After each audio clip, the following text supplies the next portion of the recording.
Hace 8 días les trataba de explicar, porque decir explicaba suena como muy raro. Trataba de explicar que Pablo nos enseña y nos dice, miren, ustedes son las ramas, son el olivo verde que son injertados en la rama, en el árbol principal de olivo. Y les expliqué que esa es la razón de ser del nombre de nuestra congregación.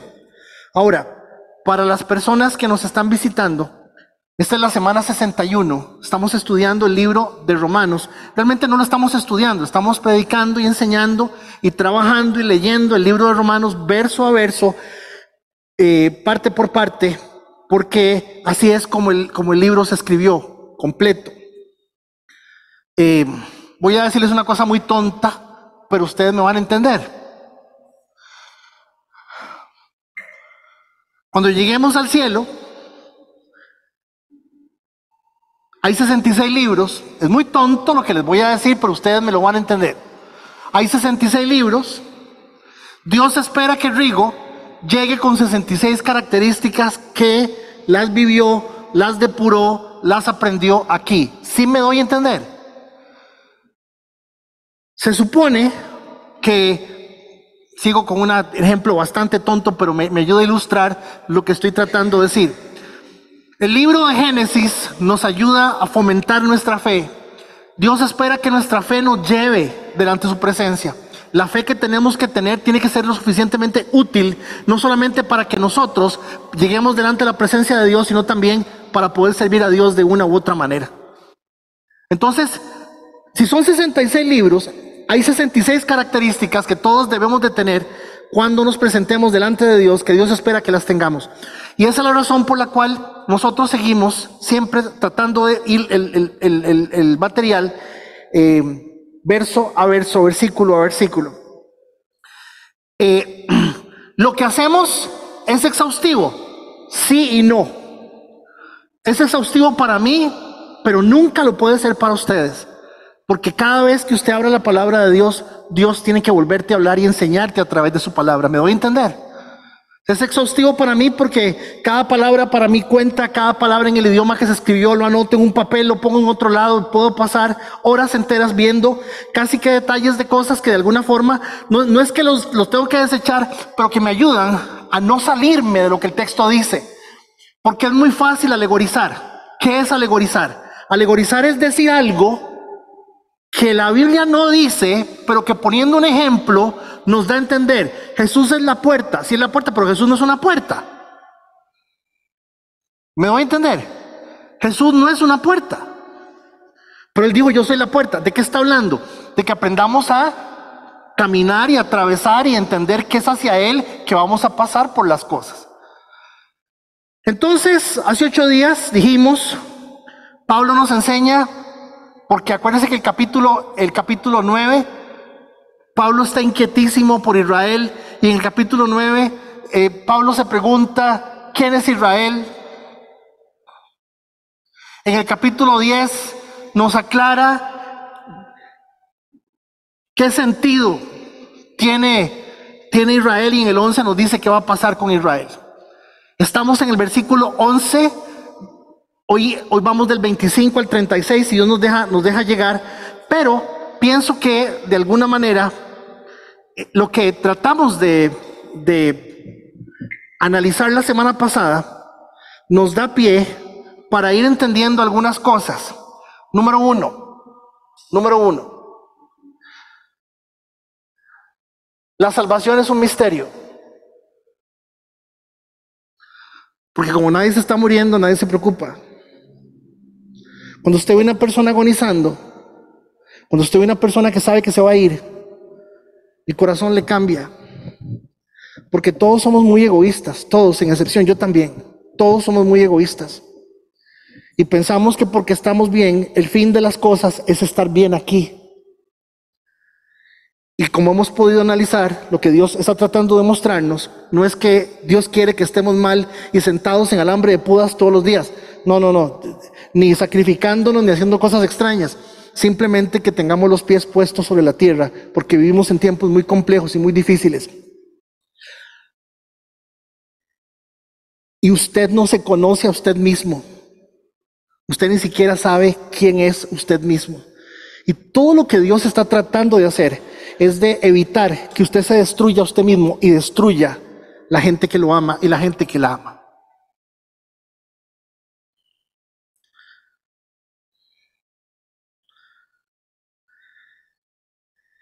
Para eso Dios tiene que aplicarnos su sangre para poder ser salvos aquí, desde aquí. La salvación empieza aquí. La salvación garantiza que usted no va a depender de mi crianza. Gracias a Dios, hoy estuve en medio de una discusión de una abuela evangélica de Hueso Colorado, diciendo que a los nietos hay que volarles faja de vez en cuando. Y la mamá sentada que no. Qué complicado, ¿verdad? Qué complicado, porque creo que todos los que estamos aquí nos dieron faja y buena faja. Al menos a mí sí. Costó, pues no parece tampoco, pero sí me dieron faja. Y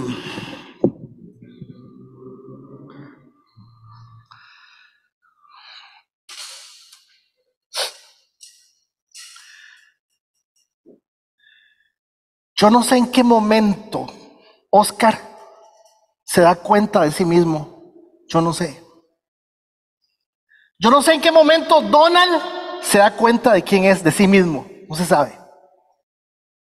Ignacio usa una frase. Ignacio dice, yo empiezo a tener uso de razón y siempre da como un número entre los 5 y los 7 años. Es cierto.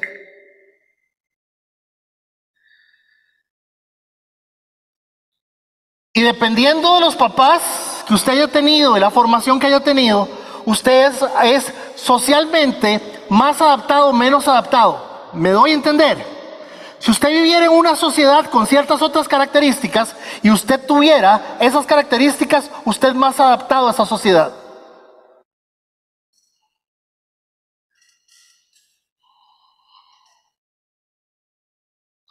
¿Qué es eso? Nada, absolutamente nada. Usted no está aquí para agradarse a usted ni agradar a nadie. Usted está aquí para agradar a Dios. Pero nosotros preferimos agradarnos a nosotros mismos y a otras personas que agradar a Dios. Y así somos todos, me incluyo, yo también soy así.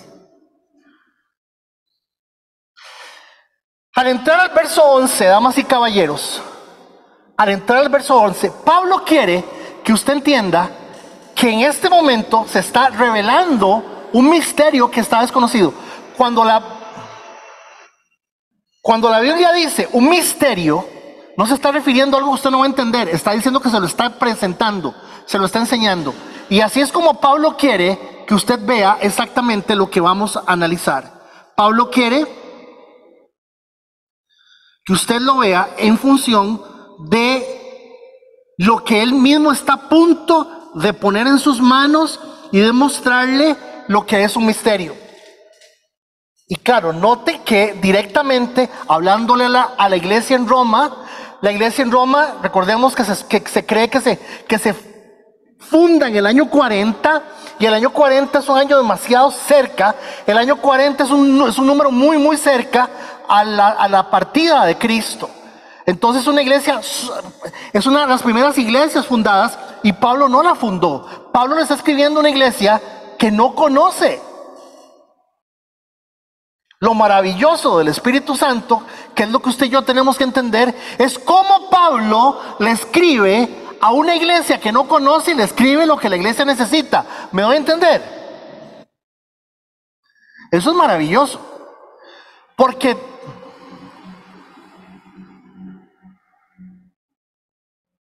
paralelamente nos está formando a nosotros. Entonces, mis hermanos, quiero que entiendan este misterio. Noten que él está diciendo que es un misterio que nadie entendía qué era ni quiénes eran, porque hasta el día de hoy los judíos no entienden no entendieron, los judíos no entienden que la razón por la cual Dios los escogió a ellos era para mostrarle al mundo que el Dios verdadero existe.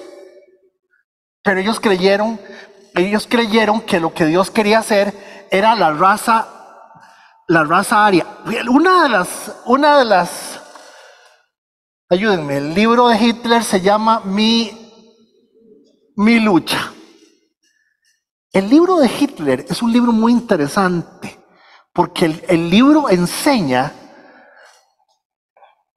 exactamente esto, que los judíos tenían un pensamiento de tal manera hacia sí mismos, de una manera donde veían por debajo del hombro a todo el mundo hasta el día de hoy. Acuérdense que en algún momento los judíos veían a los gentiles como perros, ni que se diga un samaritano. Entonces, al no entender esto, aquí empieza la crisis.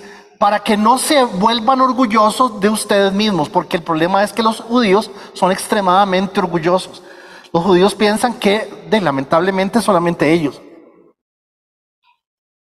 Parte del pueblo de Israel tiene el corazón endurecido.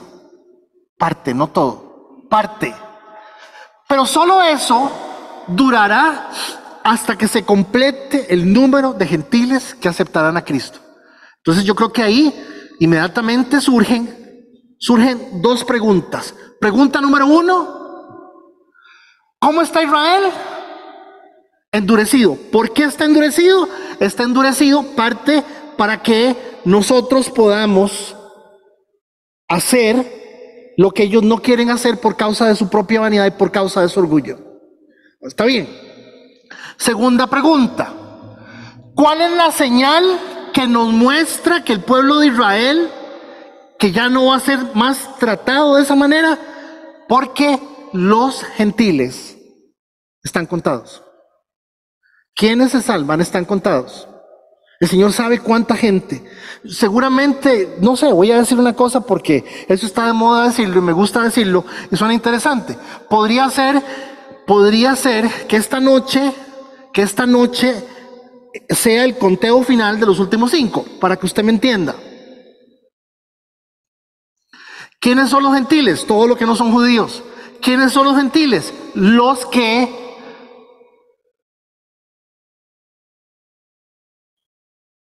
de alguna manera necesitan o de alguna forma creemos en Cristo, creemos que Jesús es Dios, que creemos que Jesús es el Señor. Perdón que vaya un poco despacio, pero es que me interesa que vea que Pablo nos está ubicando en una línea de tiempo. Pablo nos está diciendo, vean, el asunto es así, ya les dije, capítulo 11 nos hace el desenlace de qué problema con Israel, qué hacemos con Israel, qué va a pasar con Israel, capítulo 11. Viene el 26. Entonces, todo Israel será salvo. Ese todo, bueno, yo creo que hay alrededor de yo creo que como 3 o 4 libros por ese todo, y podrá ver en redes sociales alrededor de unos 1000 a 1500 videos de ese todo. Porque hay gente que dice que ese todo de Israel, ese todo es un montón de israelitas. Según lo que ya hemos visto, según lo que ya analizamos aquí, tiempo atrás, hemos dicho que cuando la palabra dice, entonces todo Israel será salvo, se está refiriendo al remanente de Israel étnico del cual está hablando Pablo. Y ya lo vamos a ver que es muy probable que se refiera a un porcentaje de judíos muy, muy pequeño.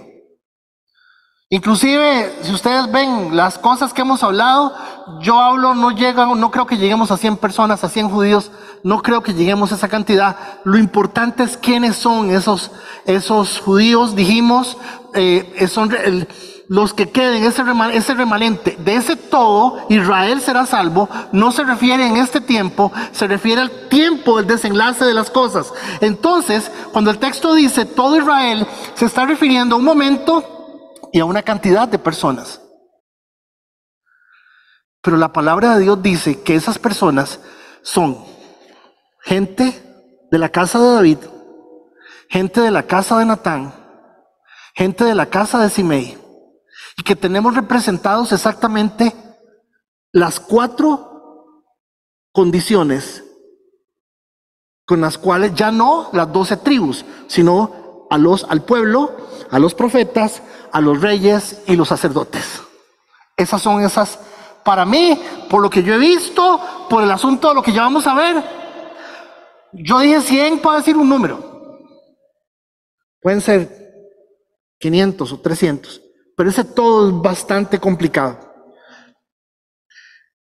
Sin embargo, Pablo Pablo inmediatamente hace una cita de Isaías, como dicen las Escrituras. El que rescata vendrá de Jerusalén y apartará a Israel de la maldad. Y entonces aquí empieza a decirnos cómo es que Dios va a salvar a Israel. Y mi pacto con ellos es que quitaré sus pecados. O sea, ¿cómo se va a salvar Israel? Igual que nosotros, creyendo en Cristo. Usted está diciendo que hoy los judíos que no creen en Cristo no se salvan. Al menos es lo que Pablo está diciendo. Porque dice que los pecados de ellos tienen que ser quitados. Y el único Cordero de Dios que quita el pecado del mundo se llama Jesús. No hay ningún sacrificio que ellos puedan hacer. Nadie puede hacer nada por la salvación del mundo. Nadie. Ya está hecho. Yo no sé quién está en el infierno. Y más de uno nos vamos a llevar una sorpresa. Algunos de ustedes van a ir, y mira, no está Federico aquí, mira. ¿Me entiende? O van a decir, mira, aquí está Federico y no está Mengano.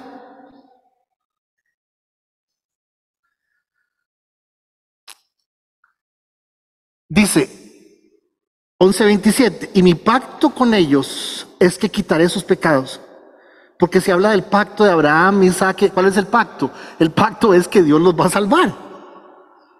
Ok. Surgen 3 preguntas. Pregunta número 1. ¿Quién se salvará de Israel?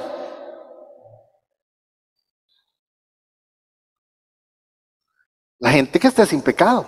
La gente que cree en Cristo. Porque solo Cristo quita el pecado. El pecado no es que usted se robó un desodorante el más por menos. El pecado es cuando usted no reconoce a Dios en su vida. ¿Me doy a entender? Claro, lo otro también es pecado. Pecado es pecado. Pero el pecado más grande es que usted viva pensando que usted es el dueño de su vida. Segunda pregunta. ¿Quién la salvará? Solamente el Señor. Y claro, tercera pregunta. ¿Cómo será esto? Y yo quisiera que aquí me permitan hacer un paréntesis, y en este paréntesis usted y yo nos ubiquemos. ¿Por qué?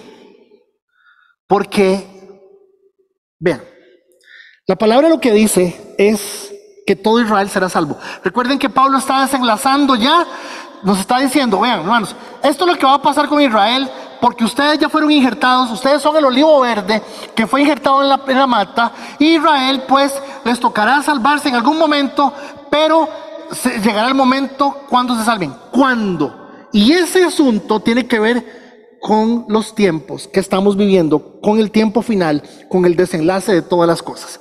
Para empezar,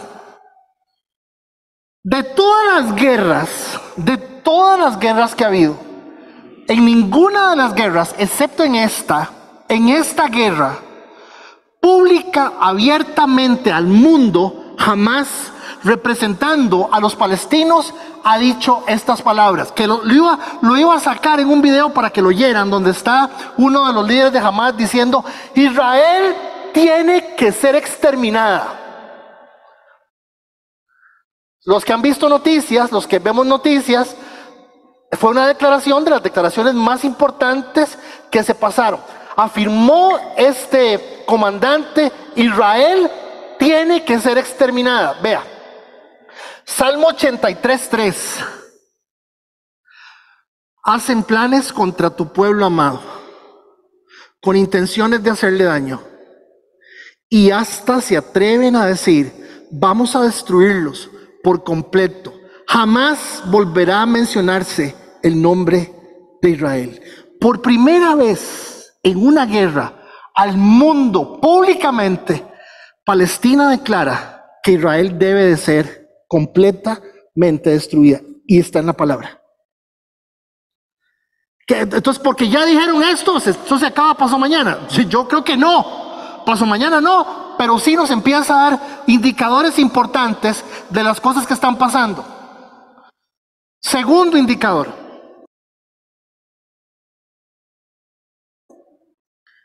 Nuestra actitud.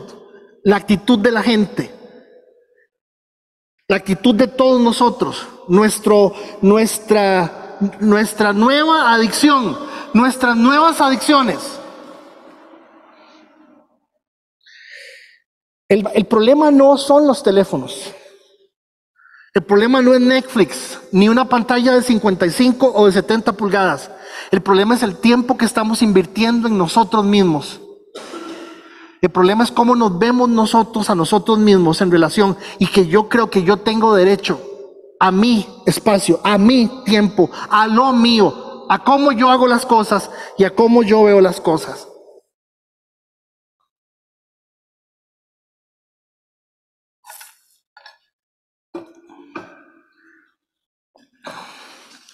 Dice la palabra, Mateo 24:37. Cuando yo, el Hijo del Hombre, la expresión el Hijo del Hombre que Jesús utilizaba era para decir, yo soy el primero. Lo que Dios quiso hacer, soy yo. Me estoy comunicando. Si Dios quisiera volver a hacer todo de nuevo, me hace a mí. Esa es la expresión, el Hijo del Hombre. Si yo, el Hijo del Hombre, vengo otra vez, noten que el mismo Jesús está diciendo que cuando Él venga, la gente ni cuenta se va a dar. Dice, estará viviendo como en la época de Noé. En esos días, antes del diluvio, la gente disfrutaba de banquetes, fiestas y casamientos. Hasta el momento en que Noé entró en su barco. Si usted me pregunta a mí, ¿qué es lo que Jesús está tratando de decir?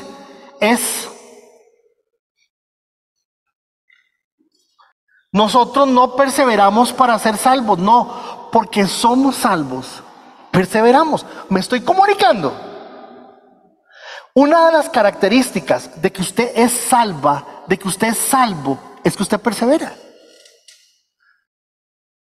En medio de todo lo que hay. En medio de cómo somos nosotros mismos. Y noten que lo que está diciendo el Señor aquí es que la gente finalmente se dedica a lo suyo. Tenemos dos evidencias. La primera evidencia que acabamos de ver es la gente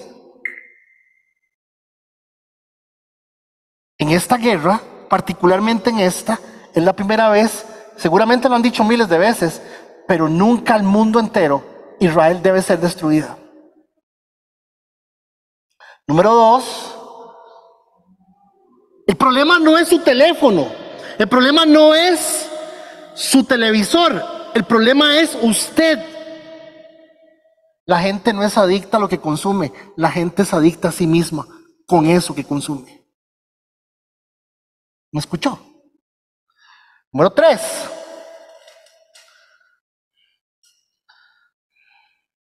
Justicia social.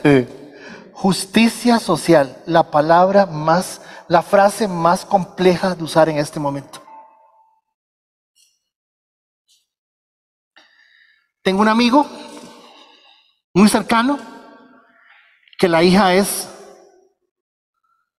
LGTB y él no le quedó de otra que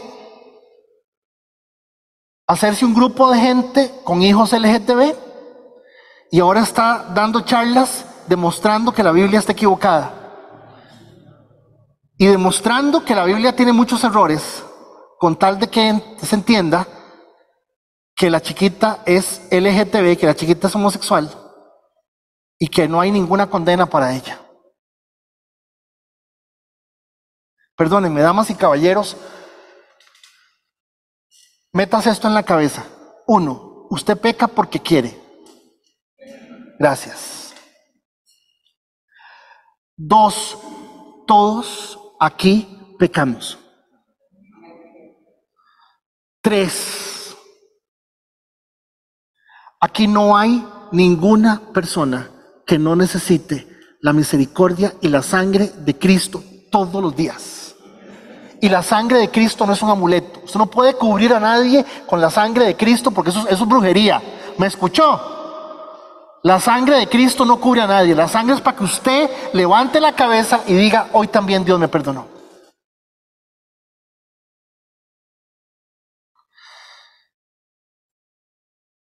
Y eso cuesta mucho entenderlo. Entonces dice la palabra, otra evidencia. Lo mismo pasó en los tiempos de Lot.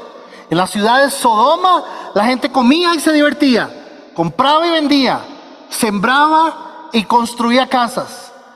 Pero cuando Lot salió de la ciudad, cayó fuego, azufre desde el cielo y toda esa gente murió. Algo así pasa cuando yo, el Hijo del Hombre, vuelva otra vez. La versión Reina Valera claramente lo dice, que será como en los días de Lot, exactamente lo mismo. Y estamos viviendo exactamente el derecho de cualquiera de hacer lo que quiera sin que nadie le diga nada. Y el que diga va para la cárcel.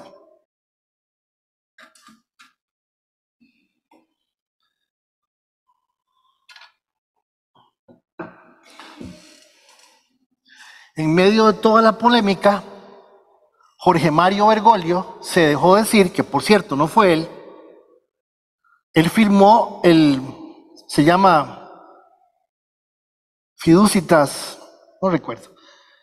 Él firmó la encíclica donde se autoriza, la encíclica lo que dice es que se autoriza a integrarse en una oración cuando se esté orando, la familia se esté rezando por un familiar homosexual. Eso es lo que realmente dice la encíclica. Pero la gente lo está entendiendo como una bendición al homosexualismo. O sea, ¿cuál encíclica? Son las pajas que nos metemos en la cabeza. Para empezar con solamente la paja del libro del Mormón ya tenemos un problema más que es complicado. ¿Qué les quiero decir con esto? Que la gente, con tal de no hacer lo que la Biblia dice, se inventa cualquier cantidad de cosas. Entonces las encíclicas son unos documentos que escriben los papas para decir que lo que están diciendo es palabra de Dios. La Iglesia Católica utiliza 3 fuentes de autoridad. Número 1, el magisterio de la Iglesia. El magisterio de la Iglesia tiene más autoridad que todo porque la Iglesia es madre y maestra. Número 2, se llaman las encíclicas papales. Y número 3, adivinen qué, la Biblia, la palabra de Dios.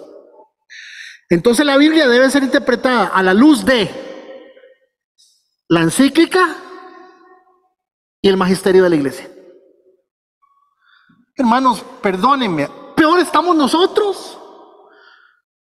Peor estamos nosotros. ¿Cómo vamos a seguir nosotros una persona que nos está diciendo, este año será el año en que Dios te llevará la bendición y caminarás sobre las aguas y caminarás? Y usted llora y grita y un montón de cosas. Es lo mismo, hermanos, la misma brujería, lo mismo. Fe, pero se cumple. Sí, se cumple porque la palabra dice que la adivinación se cumple. Y estamos así de adivinos, vea. Siguiente evidencia, la ciencia y el conocimiento aumentará. Pero tú, Daniel, cierra las palabras y sella el libro hasta el tiempo del fin. Muchos correrán de aquí para allá y la ciencia aumentará. ¿En qué tiempo estamos? La palabra iglesia es una palabra muy grande, porque la palabra dice, número 1, tú eres Pedro y sobre esa piedra edificaré yo mi iglesia. Jesús dijo que Él iba a edificar la iglesia no sobre Pedro, sino sobre las personas que aceptaran que Él era el Hijo de Dios. Muy complicado entender eso. La iglesia no la edifica ningún hombre ni el pastor, por más estudios que tenga. El único que edifica la iglesia se llama Cristo, y para edificar la iglesia no se edifica la iglesia como se le ocurre a cada uno, sino únicamente con la palabra.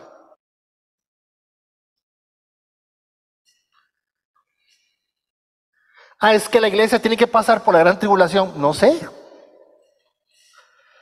Si la iglesia la edifica el hombre, la iglesia tiene que ser purificada. Si la iglesia la edifica a Cristo, el Señor sabe cómo la tiene. El Señor puede venir en cualquier momento. A ver. Parábola de las 10 vírgenes.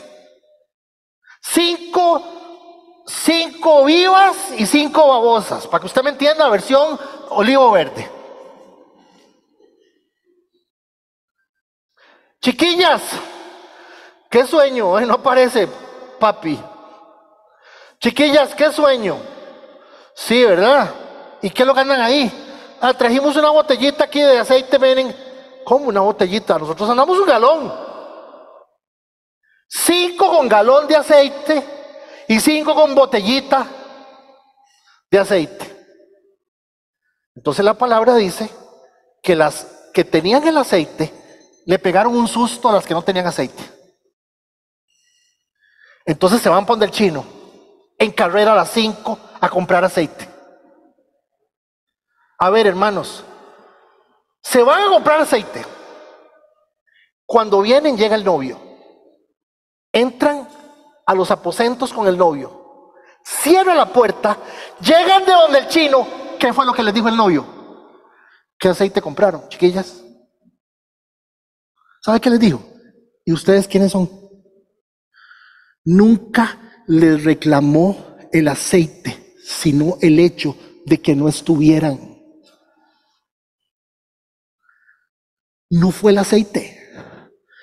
Que la palabra diga que habían 5 babosas y 5 vivas, es para que usted y yo entendamos que algunos de nosotros vamos a salvarnos siendo babosos. Y por favor dígame, gloria a Dios. Porque dentro de los babosos voy yo de primero. Sí, me estoy comunicando. Lo que tenemos que hacer es estar cuando llegue el novio. ¿Alguien me está entendiendo? Hay que estar ahí. Porque usted no puede ganarse a Dios. Usted no puede darle plata a Dios. Usted no puede ser tan santo y tan puro. Su tata, ¿qué está haciendo? Lleva 15 días guardado en el cuarto, así no hace nada, no peca, no ve televisión, no nada. Y se va a ir al infierno por no hacer nada.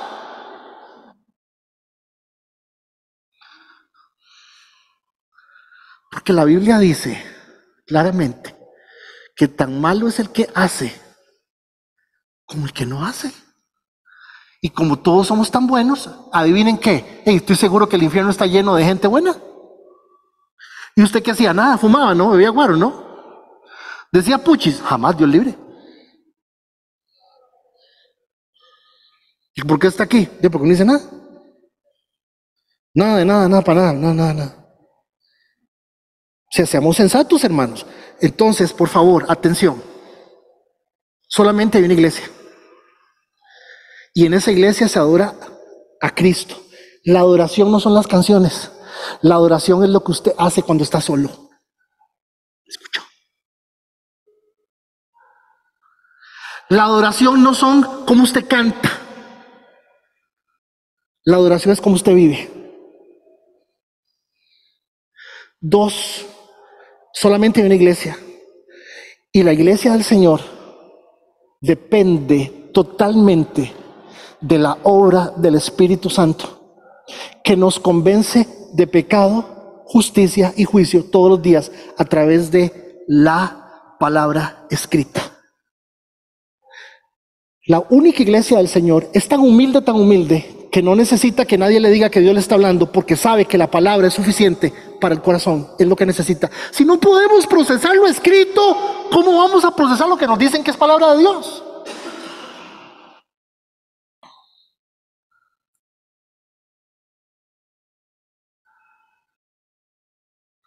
No llega uno ni aprendiz de Monaguillo 1, hermanos, perdónenme, no llega uno, pero ni a Monaguillo 3, lo dice, apóstol.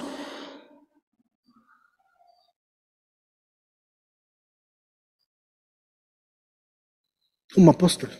Porque la Biblia dice que en el último momento la gente, segunda de Tesalonicenses 2, del 11 al 12, por lo tanto, Dios permitirá. A ver, ¿cuál parte de permitir? Dios permitirá. Recuerden la historia de mi hija Amanda con el tema del molde de la pizza. Papi, si lo toco me quemo. Sí, no lo toque. Papi, si lo toco me quemo. Mi amor, no lo toque. Papi, si lo toco me quemo. Que se queme. ¿Y adivinen qué? Y se quemó. ¿Y adivinen qué? Nunca más. Pero yo tuve que permitir que ella se quemara. Por favor, léanlo. Dice, Dios permitirá que ellos sean ¿qué? No solamente engañados, noten que dice ¿qué? En gran manera. Engañados en gran manera. Hermanos, todos estos grupos que no son la iglesia, porque la iglesia es humilde y únicamente depende de lo escrito, porque la iglesia sabe que la está pulseando y necesita la misericordia de Dios todos los días. Esa es la iglesia. Porque nosotros sí pecamos. Y a veces nuestros pecados son más feos que cualquier otra cosa. Esa es la iglesia. Jesús puede venir esta noche, que se lleva a su iglesia. ¿Quiénes son? La gente humilde que necesita del Señor. Son engañados en gran manera y creerán esas mentiras. Entonces serán condenados por deleitarse en la maldad en lugar de creer en la verdad.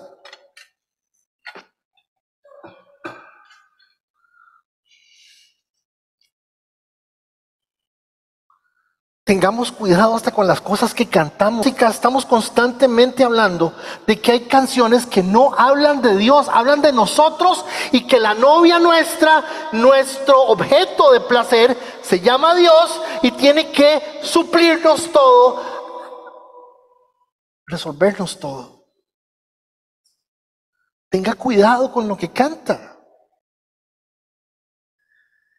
porque la adoración también es lo que sale de sus labios. Y yo quiero que usted me entienda que la palabra de Dios dice que antes de que Israel sea salvo, tienen que pasar una serie de cosas. Vea. Puedo hacer en este momento una llamada si yo quiero a China, ¿sí?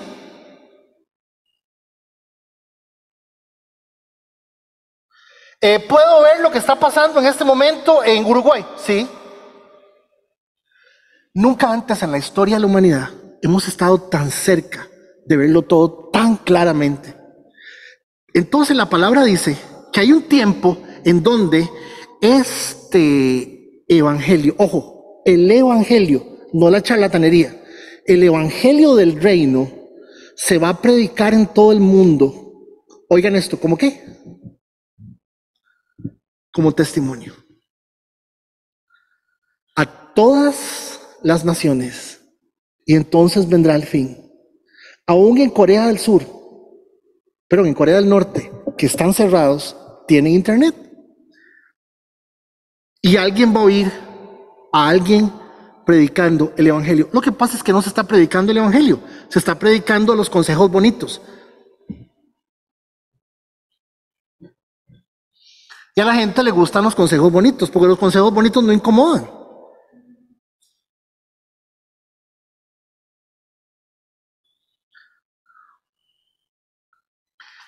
¿Qué pasa cuando esas 6 cosas que les acabo de mostrar se van a ir dando? Bueno, que entonces dice la Biblia, primera de Tesalonicenses 4:17, que el Señor vendrá en una nube y se llevará a su iglesia. Primera de Tesalonicenses 4:17. Por aquí lo tengo.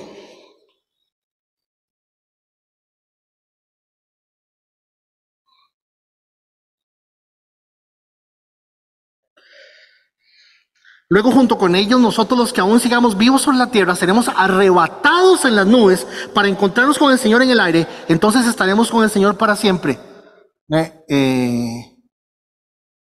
¿Cómo? Hay gente que no se va a morir, ¿no? O sea, lo entiendo literal, es que la palabra lo dice así. Estamos esperando el arrebatamiento de la iglesia, del cual habla Pablo en 1 Tesalonicenses 4:17 y en 1 Corintios. ¿Cómo era Tesalonicenses? Era una iglesia sumamente pensante en muchas cosas, pero Corinto era un desorden de lugar. Segundo acontecimiento, ¿qué estamos esperando? La manifestación de un dirigente mundial que logre la paz entre Israel y los musulmanes y sea admirado por todos y digan paz y seguridad. Y cuando digan paz y seguridad, dicen ellos, dice la palabra, será el momento. Segunda de Tesalonicenses 2 del 7 al 8. Siguiente acontecimiento, ¿qué estamos esperando? Una cosa que claramente habla la palabra. Apocalipsis 6:16, y gritaban en las montañas y a las rocas, caigan sobre nosotros y escóndannos del rostro de aquel que se sienta en el trono y de la ira del Cordero. Pues habrá más angustia, 24:21 Mateo, pues habrá más angustia que en cualquier otro momento del principio del mundo, y jamás habrá una angustia tan grande, una tribulación tan grande, dice Mateo 24:21.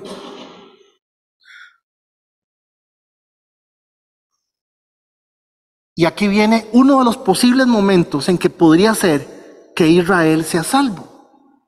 Una aparente guerra entre Gog y Magog, y eso es una locura entender qué es Gog y Magog. Una locura, hermanos. Porque la gente dice que eso es China y Rusia. Pero no se puede decir eso. Porque ahí no dice que sea China y Rusia. Porque para hablar se está hablando de reyes. Magog y Gog son reyes. Pero sí se puede hablar de una ubicación a las tierras del norte de Israel para eliminar a Israel. Capítulo 38 de Ezequiel, no lo vamos a leer porque es enorme. Y capítulo 39.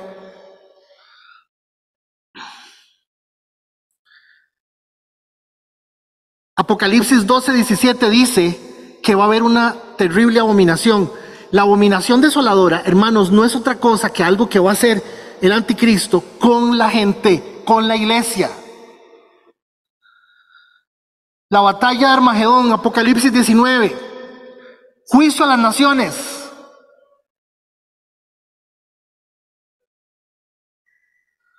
Apocalipsis 20, Satanás es atado. Más o menos, digamos que le llevo una línea, un orden a esto, digámosle, porque hasta el día de hoy no se han puesto de acuerdo los especialistas. Porque, hermanos, esto no hay que dominarlo. No hay nadie que lo domine. El milenio. 1000 años reinando con Cristo, según Apocalipsis 20, Isaías 50.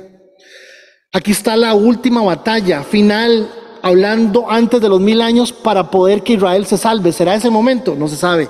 El juicio del gran trono blanco, donde todos vamos a ser juzgados, el Señor apartará las cabras de las ovejas. Apocalipsis 21, la nueva creación. Es un gráfico que está ahí que cuando les pase el material lo van a ver, simplemente porque hoy hay hermanos que logran demostrar de una forma maravillosa que ya estamos viviendo el milenio, ya lo estamos viviendo. Ya estamos viviendo en los 1000 años del reinado de Cristo. Por eso la iglesia está aquí. Otros dicen que eso va a ser después. Entonces hay 4 posiciones con respecto a eso. ¿Qué quiero decirles con esto, mis hermanos? ¿Qué quiero decirles con esto? Que la Biblia hay que estudiarla. Que usted no se puede quedar leyendo la Biblia como si fuera un devocional, hermanos. Para saber todas estas cosas, esto es información, hermanos.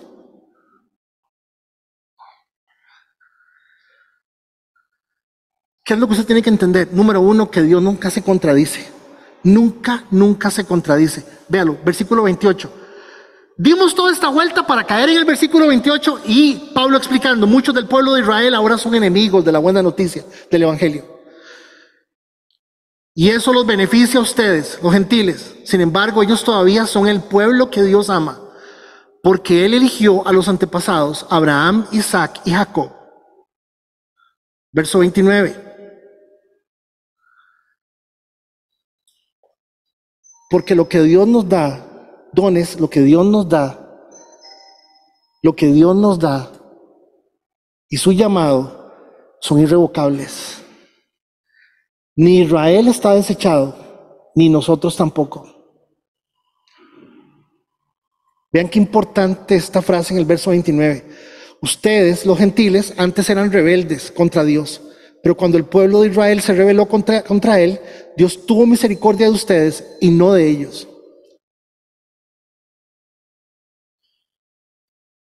Exactamente en el 30, Pablo dice, hermanos, esto es una batalla de la misericordia. Verso 31, ahora ellos son los rebeldes. Ustedes, Dios les mostró su misericordia para que ellos también participen de la misericordia de Dios. Pues Dios hizo que todos fueran desobedientes para así tenerles misericordia a todos. Y esa es la consigna.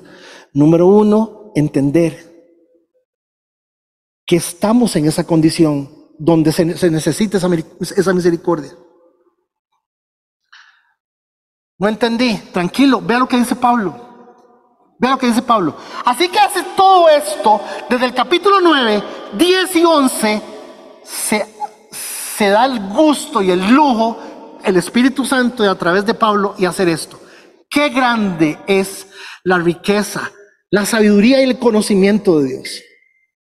Es realmente imposible para nosotros entender sus decisiones y sus caminos. Pues ¿quién puede conocer los pensamientos del Señor? ¿Quién sabe lo suficiente para aconsejarlo? ¿Y quién le ha entregado tanto para que él tenga que devolvérselo? Hermano, ¿qué está entendiendo? ¿Qué está entendiendo? ¿Sabe qué tiene que entender usted? Lo mismo que entendí yo, que no entiendo. Que lo que importa es usted, Dios con usted. Lo que importa es lo que Dios está haciendo con usted, purificando su vida a través de la palabra, porque los pensamientos del Señor nadie los va a entender.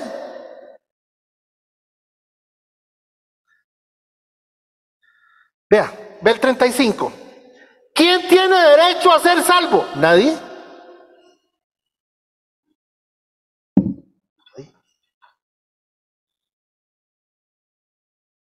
¿Quién podría darle su vida a Dios para que Dios lo salve? Nadie.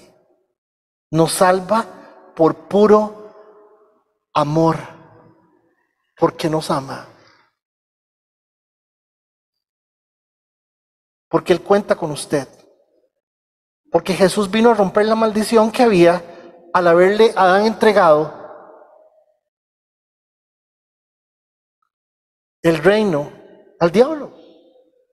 Y Jesús lo vino a recuperar. Lo primero que les dijo, yo soy el Hijo del Hombre, tranquilos, listo. Esto que ustedes están viendo, este que está aquí, que soy yo, Cristo, fue lo que el Señor diseñó. ¿Cuál es el problema?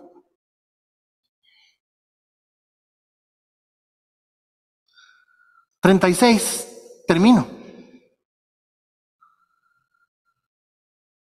Conmigo, despacio. Pues, vamos, pues, todas, repita todas, las cosas provienen de Él y existen por su poder y son para su gloria. A Él sea toda la gloria por siempre. Amén. Vean qué cierre de Pablo. Espectacular. ¿Sabe lo que es terminar diciendo? Tranquilos. Usted está aquí por la pura misericordia de Dios. Cada gota de la sangre de Cristo vale su nombre y su vida. Tranquilos. Usted nunca va a entender todo lo que Dios está haciendo. Es más, Dios lo salvó a usted por causa de un nieto tataranieto que usted no va a conocer. Y tiene que empezar la simiente con usted. Es más, Dios lo salvó a usted simplemente por causa de un vecino. No se sabe, hermanos. Porque los misterios de Dios, y yo quisiera que si algo a usted le queda de estos 3 capítulos que son bien densos, qué grande es la riqueza, la sabiduría y el conocimiento de Dios. O sea, ¿qué necesidad tiene Dios para explicarle a usted que usted es un olivo verde que lo están injertando en un palo para que usted se alimente del palo? Nada, ninguna. Ahí les queda. Y espero que puedan echarle cabeza y pensar un poquito en todo esto que vimos esta noche. Y se vaya con esto. ¿Quién puede conocer esos pensamientos del Señor? ¿Quién sabe lo suficiente para aconsejarlo? ¿Y quién le ha entregado tanto? Eso me vuelve loco. ¿Quién le ha entregado tanto para que Él tenga que devolvérselo? Dios no le debe nada a nadie. Por eso es que el Salmo creo que es 40, 140, no recuerdo, dice, Él es el que nos colma de favores y misericordias. Señor bendito, te damos gracias esta noche. Gracias te damos esta noche, Señor. Porque en esta línea de tiempo los acontecimientos evidentemente están llegando ya a un punto donde son muy identificables. Seguramente nosotros no vamos a ver